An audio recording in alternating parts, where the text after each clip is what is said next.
Hello everyone, સ્વાગત છે તમારું અર્ચનાની વાનગીમાં।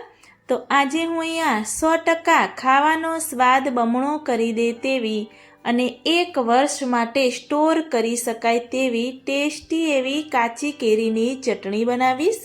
અને હા, જેને પણ દાંત નથી હોતા અને અથાણું ખાઈ નથી શકતા એ આ ચટણી બનાવી અને 1 વર્ષ માટે સ્ટોર કરી અને જ્યારે પણ ઈચ્છા થાય ત્યારે એ ખાઈ શકે છે। તો આ ચટણી આખા વર્ષ માટે સ્ટોર કરી શકાય અને જરાય પણ બગડે નહીં। એ કેવી રીતે બનાવી એની રીત જોવા માટે મારો આ વિડીયો તમે એન્ડ સુધી જોતા રહેજો અને મારા વિડીયોને તમારા ગ્રુપમાં વધારેમાં વધારે શેર કરજો।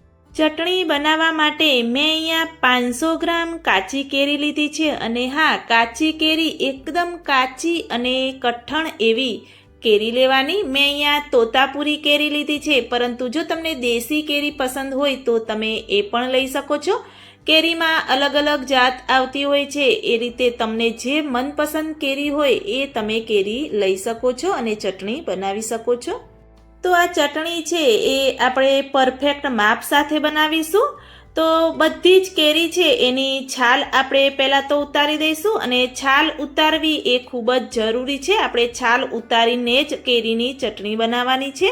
તો આ રીતે બધી જ કેરીને મેં છાલ ઉતારી દીધી છે અને આ રીતે વચ્ચેથી 2 ટુકડા કરી દઈશું અને અંદર જે ગોટલાનો ભાગ આવે છે એ આપણે બધી જ કેરીમાંથી દૂર કરી દઈશું। તો બધી જ કેરીમાંથી મેં ગોટલાનો ભાગ દૂર કરી દીધો છે અને બધી જ કેરી છે એ બધી જ હું અહીંયા સમારી દઈશ।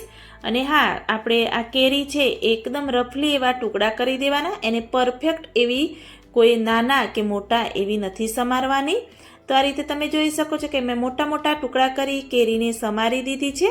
તો હવે આગળ આપણે કઈ પ્રોસેસ કરવાની છે એ હું તમને બતાવી દઈશ। કેરીના ટુકડાને સાઈડમાં લઈ લઈશું અને કુકર લઈ લઈશું। કુકરમાં બધા જ કેરીના ટુકડા એડ કરી દઈશું અને થોડું એવું એટલે કે અડધો ગ્લાસ જેવું પાણી એડ કરીશું। પાણી આપણે વધારે એડ નથી કરવાનું, એ પણ ખાસ ધ્યાન રાખવાનું। કુકરનું ઢાંકણ બંધ કરી અને મીડિયમ ગેસની ફ્લેમ પર આપણે 2 વિસલ કરી દઈશું। કેરી બફાય ત્યાં સુધી આપણે ચટણીનો સ્પેશિયલ મસાલો રેડી કરીશું। એના માટે એક બાઉલમાં 1 ચમચી શેકેલા જીરાનો પાવડર, અડધી ચમચી વરિયાળીનો પાવડર આપણે એડ કરી દઈશું અને ચપટી જેવો ઇલાયચી પાવડર આપણે અંદર એડ કરી દઈશું। તો તમારી પાસે આ બધા જ મસાલા આખા હોય તો તમે એને ખાંડીને પણ ઉપયોગ કરી શકો છો। મારી પાસે પાવડર હતો એટલે મેં એ લઈ લીધો છે। તો સાઈડમાં રાખી એક ખલ લઈ લઈશું અને એમાં અડધી ચમચી આપણે અજમો લઈ અને 6 થી 7 મેથીના દાણા લઈ અને બંનેને મિક્સ કરી અને આ રીતે ખાંડી દઈશું।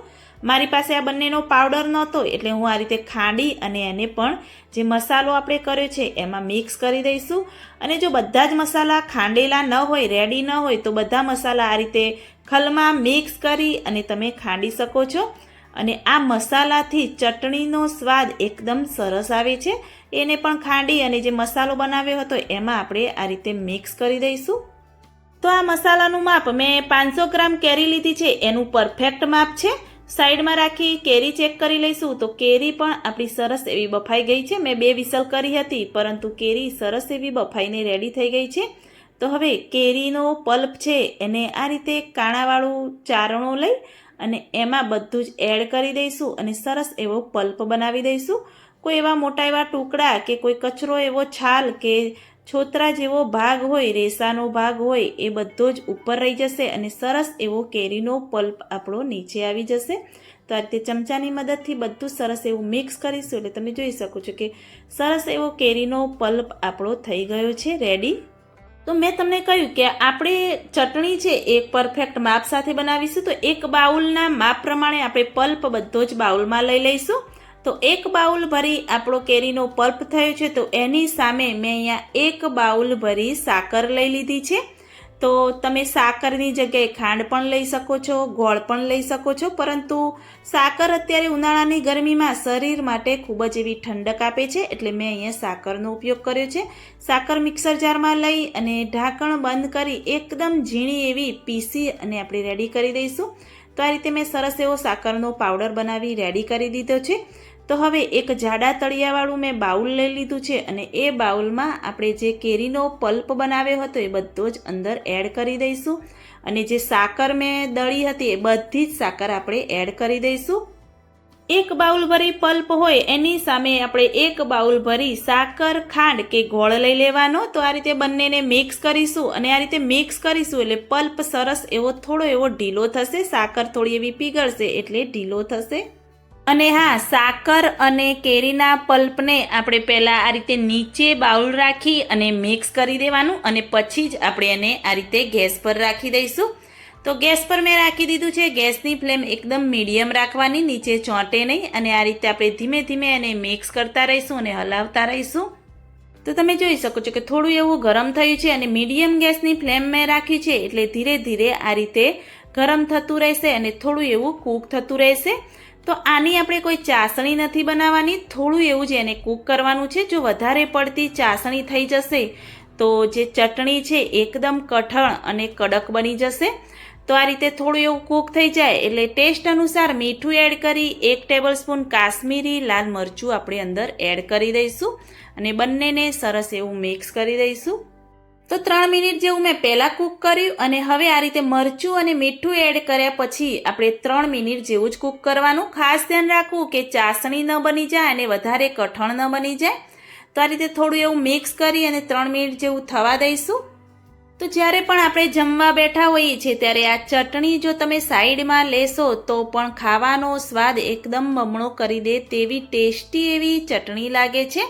તો ધીરે ધીરે આ રીતે હલાવતા રહીશું અને નીચે ચોંટે નહીં એનું પણ આપણે ધ્યાન રાખતા રહીશું.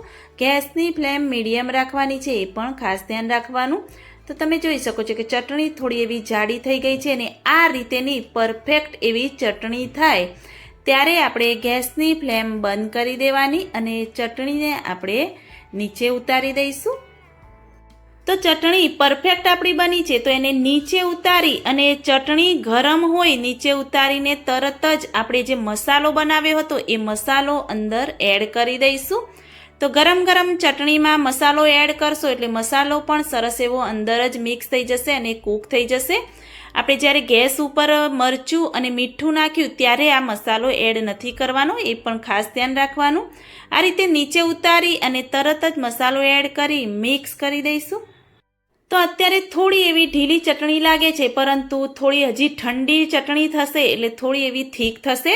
પરંતુ આ પરફેક્ટ એવી આપણી આ ચટણી બનીને તૈયાર થઈ છે. તો એને ઠંડી એકદમ થવા દઈશું.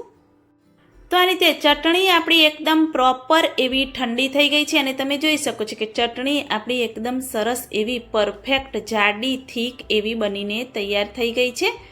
તો હવે આ ચટણી આપણે એક એરટાઇટ કાચની બરણીમાં ભરીશું. તો તમે આ રીતે એરટાઇટ કાચની બરણીમાં ચટણી ભરી અને ફ્રીજમાં રાખશો તો તમારી ચટણી જરાય પણ બગડે નહીં અને 1 વર્ષ માટે એવી ને એવી અને કલર પણ એવો ને એવો જ રહેશે અને ટેસ્ટ પણ એવો જ રહે છે. તો તમે પણ એકવાર આ રીતે વર્ષ માટે સ્ટોર કરી શકાય તેવી કેરીની ચટણી બનાવીને ચોક્કસથી ટ્રાય કરજો. તમને અથાણું ન ભાવતું હોય તો આ રીતે ચટણી પણ તમે બનાવી શકો છો. રોટલી, રોટલા, ભાખરી સાથે પણ ખૂબ જ એવી ટેસ્ટી લાગે છે.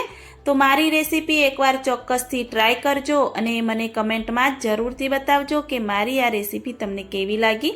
જો સારી લાગી હોય તો મારી ચેનલને લાઇક, શેર, કમેન્ટ કરજો. મળીએ કોઈ એક નવા વિડીયો સાથે નવી માહિતી